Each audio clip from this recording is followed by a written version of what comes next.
একসময় কলকাতা ছিল ভারতের অর্থনৈতিক রাজধানী। দেশের ব্যাংকিং খাতের 51% লেনদেন এই শহর থেকে হতো। মুম্বাই থেকেও ধনী ছিল কলকাতা। কিন্তু প্রশ্ন একটাই, গত 50 বছরে কিভাবে এই সাম্রাজ্য ভেঙে পড়ল? পুরো বিষয়টি জানতে শেষ অবধি দেখুন। 1947-এর দেশভাগে বাংলার পাটকলগুলো ভারতে থাকলেও 75% পাট উৎপাদনকারী জমি চলে যায় পূর্ব পাকিস্তানে, আজকের বাংলাদেশে। রাতারাতি বাংলার 106টি পাটকল কাঁচামালহীন হয়ে পড়ে। পাটের দাম আকাশ ছোঁয়া হয়। তার উপর সিনথেটিক ফাইবার আর প্লাস্টিকের আগমন, বিশ্ববাজারে বাংলার সোনালী আঁশ চিরতরে নষ্ট হয়ে যায়। 2 নম্বর কারণ, ট্রেড ইকুয়ালাইজেশন পলিসি 1952। বাংলার শক্তি ছিল ছোটনাগপুর মালভূমির কাছে থাকা লোহা কয়লা, যা হাতের নাগালে থাকতো।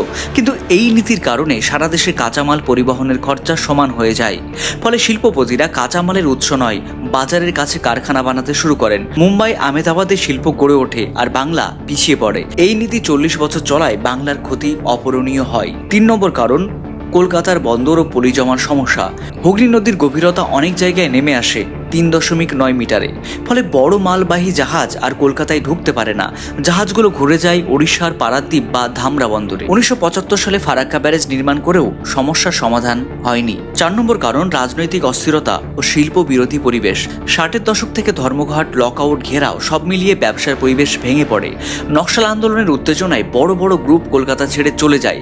এমনকি বিড়লা গ্রুপের মতো কোম্পানিকেও তাদের সদর দপ্তর সরিয়ে নিতে হয়েছিল। কিন্তু ছবিটা পুরোপুরি অন্ধকার নয়। গত 15 বছরে কলকাতার আইটি রপ্তানি 8,000 কোটি থেকে 40,000 কোটি টাকায় পৌঁছেছে। তাজপুর গভীর সমুদ্র বন্দর, দেওচা পচামির মতো প্রকল্পগুলো নতুন আশা দেখাচ্ছে। তবে প্রশ্ন রয়ে যায়, কলকাতা কি আবার হারানো সম্মান ফিরে পাবে? আপনার মতামত কমেন্টে জানান।